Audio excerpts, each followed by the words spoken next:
수지 맞은 우리 드라마 84화가 방송되었습니다. 대체 어딨는 거야? 내가 먼저 찾아야 돼. 그렇습니다. 한진태는 현우가 현재 어디 사는지도 모르고 현우의 얼굴도 모르는 상황이었습니다. 단지 아는 것은 현우가 살아있다면 35살이라는 것밖에는 없는 셈이죠.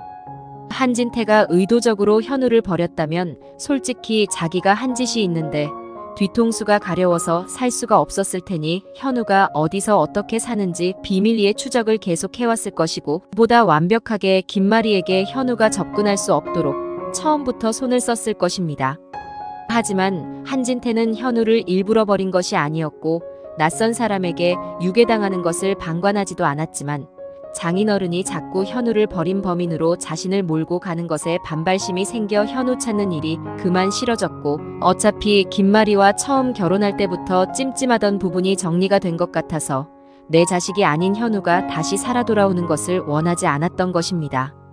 현우가 실종된 지 4년 후 해들 요양병원에서 현우를 다시 만나게 되었지만 현우는 운이 좋게 한진태의 시야에서 벗어날 수 있었는데요. 한진태가 그때라도 김마리에게 해드료 양병원에서 현우를 보았다고 말했었더라면 현우를 다시 찾지는 못했어도 김마리의 원망을 지금까지 들을 일은 없었을 것입니다. 한진태는 겉으로는 김영수에게 현우를 자기 자식으로 받아들였다고 말은 했어도 마음은 현우에게 완전한 부성애를 가지고 있지 못했기 때문에 현우를 봤다고 말하면 김마리가 현우를 놓지 못하고 계속 찾아다닐까봐 숨긴 것이었습니다. 현우를 다시 만났었던 98년도에 한진태는 최선영의 회복 상태를 살피러 왔다가 우연히 9살 현우를 만나게 된 것이었는데요. 간밤에 상태가 나빠져서 집중치료실로 옮겨진 정순정을 엄마라고 부르는 아이가 현우임을 알아보고 정순정에게 아들이 친아들이냐고 물어보자 정순정은 한진태가 현우의 아버지임을 알아보고 쇼크 상태에 빠지고 말았습니다. 정순정이 현우를 불순한 의도로 데려가서 아들로 키우고 살고 있었던 것이라면 누가 물어본다 해도 현우는 내 자식이라고 우기며 사실대로 말하지 않았을 것 같은데 한진태가 묻는 말에 순순히 대답하는 것을 보면 정순정도 현우를 일부러 유괴한 것은 아니었거나 현우를 유괴한 사람이 정순정 본인이 아니었을 수도 있겠다는 풀이도 생각해 볼 수가 있습니다. 아니면 이제 죽을 날 받아놓은 자신이 더 이상 현우를 데리고 살 수 없을 것 같으니까 현우 아버지인 듯한 한진태에게 사실대로 말해서 현우를 데려가게 하려고 솔직하게 말했을 수도 있겠다 싶은데요. 한진태는 일단 정순정으로부터 현우를 해들병원 소아과에서 데리고 나온 사실을 확인하고 쇼크 상태의 정순정은 나 몰라라 하고 집중치료실을 빠져나와서 현우를 찾으러 밖으로 나갔는데 현우는 그 사이 어디론가 사라져버리고 말았습니다. 아마도 최선영이 있던 병실로 돌아간 것 같은데 한진태는 최선영과 현우가 아는 사이라는 것을 당시에는 몰랐기 때문에 그냥 복도나 로비 정도에서 현우를 찾기만 하다가 포기한 것으로 보여집니다. 한진태가 살면서 가장 잘했다고 스스로 생각하는 일은 김마리와 결혼을 하여 현성이를 낳고 해들병원 원장을 맡게 된 일이었고 가장 실수한 일은 현우를 아들로 받아들인 일이었는데 흙수저로 살아온 자신이 믿을 수 있는 것은 자신의 뛰어난 두뇌밖에 없었고 월급 의사로 겨우 체면치레나 하던 한진태에게 김마리와의 결혼은 자신의 보잘것없는 배경을 한 번에 뒤집어 놓을 수 있는 화려한 미끼였습니다. 해들병원의 외동딸 김마리를 잡아야만 인생 역전이 되는 것이기에 한진태는 김마리가 사귀는 사람이 있었다는 것을 알았지만 김영수에게 접근하여 김영수가 시키는 대로 열심히 일을 하였고 김영수는 김마리가 사귀는 남자보다야 해들병원 사정을 잘 아는 한진태가 적격이라고 판단하여 사위로 삼은 것이었는데 막상 현우가 실종되고 보니 김영수는 한진태가 고의로 현우를 버린 것이라 생각하여 김마리에게 절대로 한진태를 믿고 살아서는 안 된다는 말을 남기고 죽어버린 것이었습니다. 한진태가 최선영의 병실을 나오면서 현우를 보았고 현우가 최선영의 병실로 바로 들어갔더라면 현재의 상황이 모두 달라졌을 텐데 현우는 마침 화장실에 갔다가 정순정의 치료실로 돌아가는 길이었고 한진태가 정순정과 이야기를 나누는 사이 사라져버리고 말았습니다. 그때 이후로 한진태는 다시는 현우를 만나지 못한 것으로 보이는데요. 과거를 회상하던 한진태는 내가 먼저 현우를 찾아야 한다는 말을 반복하면서 김마리를 상당히 견제하는 모습을 보였고 강화도 포구집 사장이 새로운 소식을 전해주길 목 빠지게 기다리고 있었습니다. 피부치라고는 하나 없었던 정순정은 요양병원에 들어가면서 포구집 사장을 보호자로 임시 등록해 놓았는데 가족도 남편도 없이 살아온 여자가 현우를 왜 데려갔을지는 감이 오고도 남는 상황이고, 정순정이 죽고 난 후 그 아들이 보육원으로 들어갔다는 정도만 알고 있던 포구집 사장은 한진태에게 돈까지 받았으니 현우의 행방을 적극적으로 수소문해서 85화에서는 한진태에게 현우에 대한 구체적인 단서를 물어다 주게 됩니다. 한편 김마리는 환우의 날 행사에서 본 병원차가 채우리의 것임을 알고 최선영을 찾아가 채우리가 친아들이 맞냐는 질문을 하게 되지만, 역시나 둔치인 최선영은 채우리를 입양하였다는 사실을 직접 말하면서도 김마리가 채우리의 친엄마일 것이라고는 상상은 하지 못하여 결국 두 사람은 채우리가 현우일 것이라는 접점을 잡지 못하고 헤어져 방송을 보다가 속이 터져 죽을 뻔하였습니다. 최선영 입장에서는 채우리에게 정순정이라는 엄마가 있고 자신과 한 병실을 쓰면서 채우리가 정순정의 아들이 아닐 것이라고 의심할 만한 정황이 완전히 없었기 때문에 다른 생각을 할 수가 없었던 상황이고, 김마리는 흔하디 흔한 병원차 하나 가지고 자꾸 우겨댄다는 것이 실례인 것 같아서 최선영과 더 이상 대화를 주고받을 수가 없었던 것인데요. 누가 봐도 한현성은 한진태를 닮아서 눈이 부리부리하고 채우리는 김마리를 닮아서 얼굴이 갸름한 것이 작가가 괜히 그렇게 캐스팅한 것이 아닐 텐데, 최선영도 김마리도 채우리를 현우로 의심하지 않고 넘어가는 상황이 안타깝기만 합니다. 김마리는 채우리가 나이도 35살인데다 입양된 아들이라는 말이 떠나지 않아서 집에 와서도 심란한데, 진나영은 눈치도 없이 현우의 방에 들어와서 한진태가 사준 모비를 방에 달자고 하였고, 김마리는 한진태가 자꾸 진나영을 부추기는 것 같아 불쾌한 마음에 화를 내고 말았습니다. 환우의 날 행사 때 진나영에게 복통이 찾아온 것을 본 한현성은 시부모에게 잘 보이려고 몸살이지 않고 무리를 해온 진나영을 향해 화를 내는 김마리에게 결국 불만이 터졌고, 30년이면 할 만큼 하지 않았냐며 이제 그만 좀 현우의 그물에서 벗어나고 가족들을 괴롭히지 말라고 소리를 쳤습니다. 웬만한 일에는 화를 내지 않는 한현성이 대드는 것을 보니 이게 다 현우의 방을 없애려고 하는 한진태 때문이라고 생각한 김마리는 한진태에게 시간을 더 달라고 하였고, 한진태는 김마리에게 시간을 더 줬다가는 현우를 찾아내어 집으로 들릴 것이 뻔하기에 더 이상은 기다릴 수 없다고 지칠 대로 지쳤다고 말하였습니다.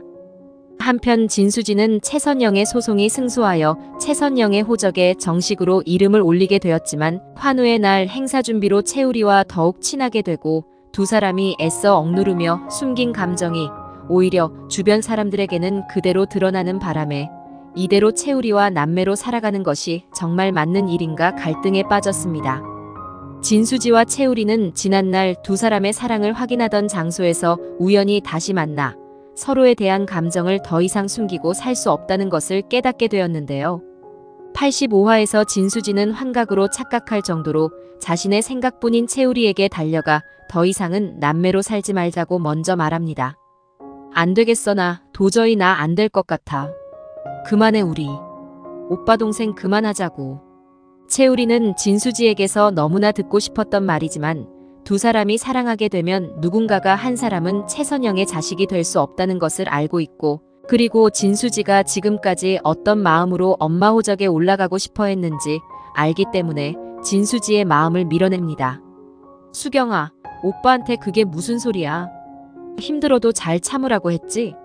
진수지는 오빠, 아니 오빠라고 이제 안 부를래. 내가 포기할게. 그깟 서류 호적 다 포기할게.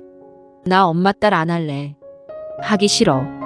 오빠가 아니라 그냥 예전처럼 채우리 선생이라고 부를래. 나 정말 너무 힘들어. 오빠도 힘들었다는 거 다 알아. 내가 처음 2층 방에 온 날 오빠가 말했었잖아. 너무 힘들다고. 그러니 우리 이제 이러지 말자. 서류 같은 거 이제 중요하지 않아. 진수지의 말에 채우리는 엄마를 생각해야지. 너도 너지만 엄마가 수경이 너 찾기 위해서 오랫동안 얼마나 노력하셨는데. 이제 너도 엄마도 소원이 겨우 이루어졌는데 이러면 어떡하니. 너 진나영 씨랑 계속 자매로 묶여있는 거 너무 싫어했잖아. 진수지는 이제 그런 건 아무 상관없어. 나는 오빠와 남매로 묶여 죽을 때까지 살아간다는 것이 더 힘들고 무서워. 채우리는 엄마 재판은 판결이 이미 났을 거야. 너는 이제 내 동생이고 우리는 예전으로 돌아갈 수 없고 돌아가서도 안 돼. 그러니 우리 잘 이겨내자. 역시 집으로 돌아오니 최선영은 가족들 앞에서 가족관계 증명서를 내보이며 진수지가 정식으로 딸이 되었다는 것을 알려줍니다. 서류를 받아본 진수지는 자신이 그렇게도 바라던 일이 현실이 되었는데도 전혀 기쁘지가 않고 채우리는 야, 그럼 이제 진짜 여동생이 또 생겼네. 그럼 이 오빠가 순서대로 착착 시집을 잘 보낼 일만 남았네 하며 억지로 웃음을 짓습니다. 채두리는 채우리에게 그래 또 돈봉투 던지고 물사대기 날리시려고. 근데 언니 표정은 왜 그래? 어디 안 좋아? 하면서 진수지의 눈치를 살피고 최선영은 진수지의 표정이 왜 밝지 않은지 짐작이 가고도 남습니다. 최선영은 잠자리에서 진수지에게 오늘은 우리 수경이랑 같이 자도 될까? 수경아, 우리랑 남매로 지내는 거 많이 힘들지? 엄마 눈엔 너희들 힘든 거 보여. 겉으론 아웅다웅 재밌게 지내지만 속으로는 꾹꾹 눌러 참느라 애쓰는 거 다 보여 엄만. 혹시 엄마 호적에 올라온 거 후회되지는 않니? 진수지는 최선영이 마음 아파할까봐. 아니에요 엄마. 이제 온전히 엄마 딸이 돼서 너무 좋은걸요. 최선영은 나는 언제나 수경이 편이야. 네가 무엇을 선택하든 네가 행복했으면 좋겠어. 진수지는 자신의 속마음을 다 아는 최선영에게 마음속으로 엄마 나 이제 어떡해요? 엄마랑 이렇게 한 집에 사는 걸로 만족할걸.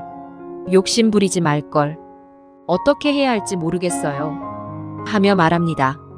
채우리 역시 낮에 진수지가 한 말 때문에 잠을 이루지 못하는데 최선영이 떼온 등본을 보자 더욱더 진수지를 동생 이상으로 생각하면 안 되겠구나 다짐을 합니다. 다음날 출근을 한 진수지와 채우리는 서로 어색한 분위기인데요. 윤가림은 진수지에게 오빠랑 또 다퉜니? 둘이 서로 좋다고 꿀 떨어지며 노래를 부르던 때가 얼마나 지났다고 또 싸운 거야? 보나마나 별거 아닌 일로 오빠랑 싸웠겠지. 둘이 남매긴 남매인가 보다. 찐남매보다 더 싸우는 것 같아 가만 보면. 하고 말하자 진수지는 남매 소리 그만해줄래? 윤간호사 오늘 일 안 해요? 하며 찬바람을 날렸고 윤가림은 남매 소리 너도 듣기 싫지? 그러니 얼른 두 사람 연인으로 복귀하라고. 보는 사람들 속 터지게 하지 말고. 하고 나가버립니다. 진수지는 자신은 다시 돌아가고 싶은데 채우리가 받아주질 않으니 가슴이 답답해져 옵니다. 한편 한진태는 강화도의 포구집 사장으로부터 연락을 받는데요. 사장은 정순정이 아들이 들어간 보육원을 알아냈어요. 한진태는 그래요? 어느 보육원입니까? 사장은 근디 그 아들이 보육원을 한 군데만 간 것이 아니라서 지금은 어디로 갔는지 조금 더 알아보고 있어요. 요 근처라고들 하던디. 그 아들을 근방에서 본 사람이 있다고 해서요. 한진태는 아 그래요? 정순정이 아들이 어디로 갔는지 알아내 주시면 더 큰 사례하겠습니다. 꼭 좀 부탁드리겠습니다. 꼭 좀. 언제든 연락 주세요. 그럼 제가 그리로 바로 달려가겠습니다. 진나영은 한진태가 방에서 무언가 다급한 전화를 받고 있는 것을 밖에서 다 엿듣고 있었는데요. 진나영은 정순정이 누구야? 아버님 환자인가? 정순정 아들을 왜 저렇게 다급하게 찾으시지? 하며 이상하게 생각합니다. 한진태는 포구집 사장을 만나러 갔는데 포구집 사장은 정순정의 아들이 보육원을 전전하다가 일반 가정에 입양이 되었다는 말을 합니다. 포구집 사장은 현우와 비슷한 또래를 보육원에서 봤다는 한 상인의 말에 보육원에 전화를 하였고 성모 희망원에 98년도에 남자아이가 들어왔지만 이미 일반 가정에 입양된 지가 수십 년이 지났다는 얘기를 듣고 한진태에게 친아버지도 아니고 먼 친척이면서 부디 잘 살고 있을 정순정의 아들을 찾지 말라고 한진태에게 말합니다. 한진태는 현우가 아직 보육원에 살고 있다면 어떻게 해보겠지만 이미 어떤 가정에 입양되어 살고 있다니 함부로 현우를 건드렸다가는 일이 커질 것 같은 생각이 들고 현우가 새 가족이 생겼으니 김마리만 포기시키면 이대로 문제없이 살아갈 수 있을 텐데 하며 현우를 계속 찾아야 하나 찾으면 어떻게 해야 하나 갈등하게 됩니다. 한진태가 이러고 있는 사이 김마리는 마당집을 다녀온 후 채우리에 대한 생각이 떠나질 않아서 비서에게 채우리의 신상 카드를 뽑아오라고 시켰는데요. 아무리 젊은 사람의 인생이 기구하다고 해도 엄마가 셋이나 될 리는 없겠지 하며 최선영과 같은 병실을 썼다는 여자가 누군지 궁금해져 옵니다. 저렇게 반듯한 아들을 남겨놓고 죽은 엄마의 심정이 어땠을까? 자식을 30년 동안이나 잃어버리고 산 자신의 심정과 자식이 크는 것을 못 보고 죽은 엄마의 심정은 같을 것이라고 생각을 합니다. 채우리가 지금은 최선영이라는 좋은 엄마에게 입양이 되어 잘 살고는 있지만 그 마음속은 엄마에 대한 그리움이 깊을 것이라는 연민에 김마리는 채우리 생각을 끊을 수가 없는데요. 김마리는 그래도 혹시나 하는 마음에 자꾸 의심을 하는 것보다는 채우리가 현우가 아니라는 것을 차라리 빨리 알고 포기를 하자 싶어서 채우리를 집으로 초대를 하기로 합니다.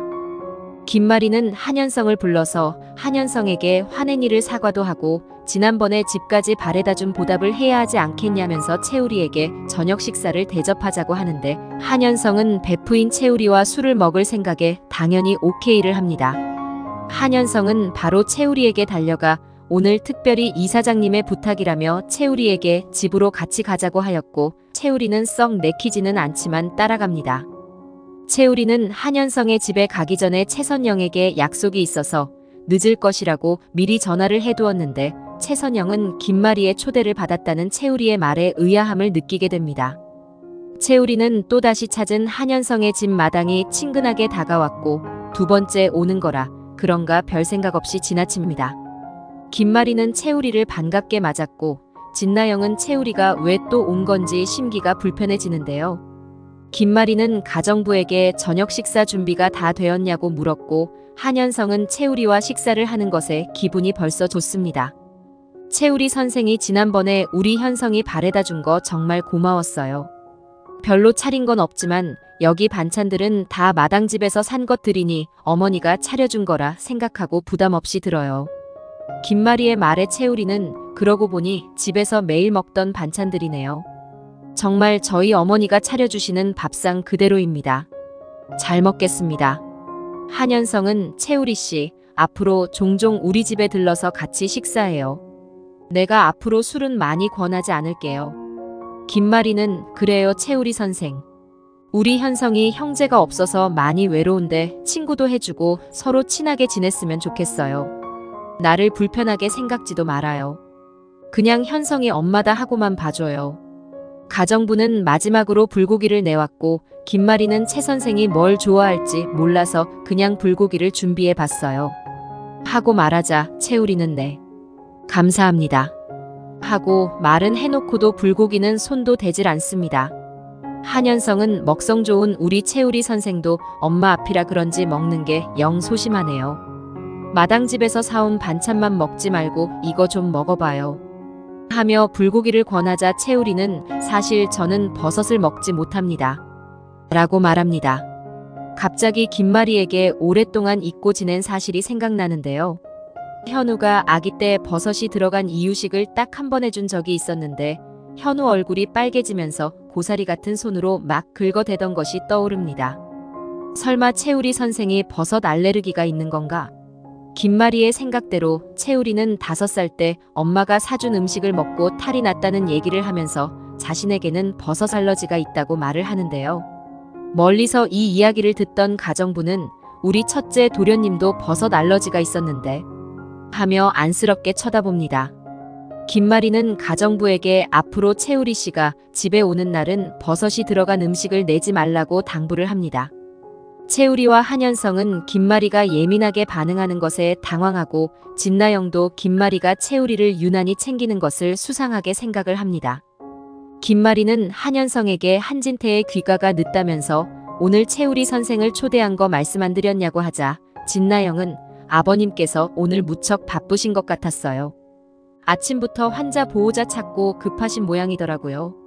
김마리는 오늘 병원에 별다른 일 없었는데 하고 말하자 진나영은 정순정이란 환자분이 위급하신데 보호자인 아들이 없어서 급하게 찾으시던데요. 하고 말하자 채우리는 갑자기 귀가 번쩍 뚫리는 기분이 듭니다. 정순정은 채우리가 친엄마로 알고 있는 사람이었으니까요. 모두가 식사를 하고 있는데 마침 한진태가 들어왔고 한진태는 채우리를 보고 무심하게 인사를 합니다. 채우리는 집으로 돌아갔고 김마리는 한진태에게 현우가 아기였을 때 먹고 알러지 반응이 일어난 원인이 버섯 때문이 맞았는지 물어봅니다. 한진태는 내가 30년 전에 현우가 먹은 음식을 어떻게 기억을 하겠소.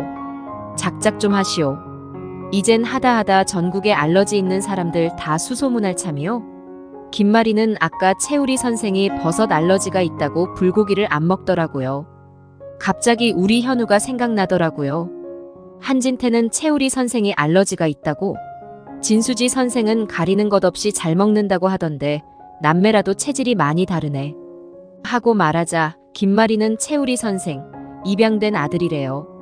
당신 몰랐어요? 하고 말하자 한진태는 갑자기 등골이 오싹해집니다. 최선영이 봉사를 다니는 성모희망원에서 현우가 한동안 지냈다는 얘기를 방금 듣고 왔는데 최선영의 아들 채우리가 입양된 아들이라니. 한진태는 김마리에게 올해 채우리 선생 나이가 혹시 몇인지 아시오? 김마리는 35살이요. 그럼 채우리 선생의 친부모는 다 돌아가셨다는 것이오? 김마리는 채우리 선생 엄마가 글쎄 우리 요양병원에서 암으로 돌아가셨다지 뭐예요. 마당집 사장님과 한병실을 썼대요. 한진태는 갑자기 머릿속이 띵하면서 퍼즐이 맞춰지기 시작합니다. 한진태는 다음날 최선영을 찾아가 채우리의 친엄마에 대해 물어보는데 최선영이 채우리의 엄마가 정순정이라고 말하자 한진태는 속으로 여기 숨어 있었던 거야? 채우리, 네가 한현우였어? 하며 눈빛이 시퍼렇게 변합니다. 하지만 한진태보다 빨리 김마리는 전날 채우리가 먹던 수저를 모아 유전자 검사를 하러 갔고 역시 친자관계인 것을 알게 되고 해들병원으로 찾아가 채우리의 손을 붙잡고 떨리는 목소리로 현우야 라고 부릅니다.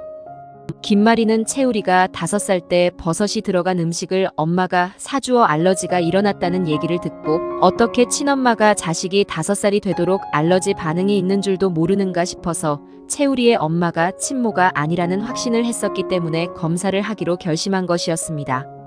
사실 정순정은 30년 전 해들병원 소아과에서 혼자 놀고 있는 현우를 발견하였고 부모가 찾아오기를 기다렸지만 아무도 나타나지를 않았고 식당에 재료를 빨리 가져다 달라는 독촉 전화를 받고 부랴부랴 병원을 빠져나간 것이었는데 정순정은 귀여운 현우가 엄마를 찾지도 않고 잘 노는 것을 보니 신고를 해야겠다는 마음보다는 자신도 일가족도 없이 고아로 자랐던 터라 외로운 마음에 현우를 데리고 그냥 살아버린 것이었습니다.